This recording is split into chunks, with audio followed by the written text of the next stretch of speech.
지금 한국 나이로 이제 66이거든요.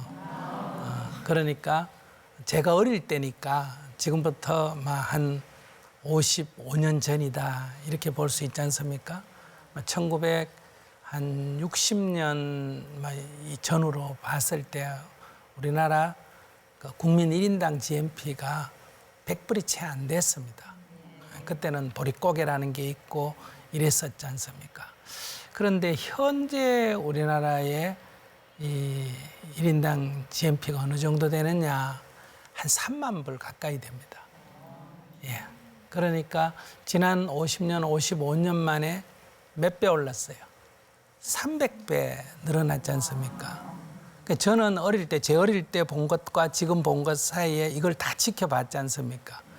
그러면 우리가 돈이 좀 있으면 더 행복할 거다, 이렇게 그게 맞다면 지금 우리가 몇 배 행복해야 돼요? 50년 전 사람보다. 300배. 그럼 여러분들 할머니 세대보다 300배 더 행복합니까? 300배는 고사하고 30배는 고사하고 3배는 더 행복하다고 생각하세요?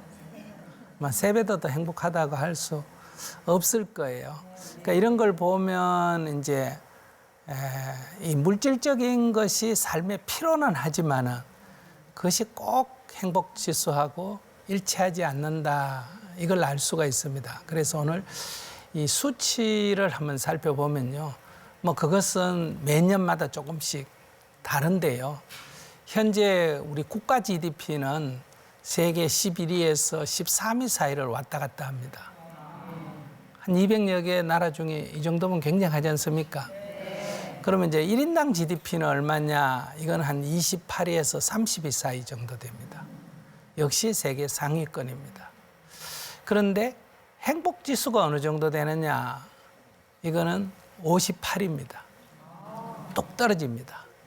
그런데 이제 국민 행복도라는 게 있어요. 행복 지수라는 것은 이제 소득에다가 이 사회 보장에다가 환경 문제 이런 삶의 질을 이렇게 평가한 거고, 국민 행복도라는 것은 당신 행복합니까? 이렇게 물었을 때 본인이 느끼는 거예요.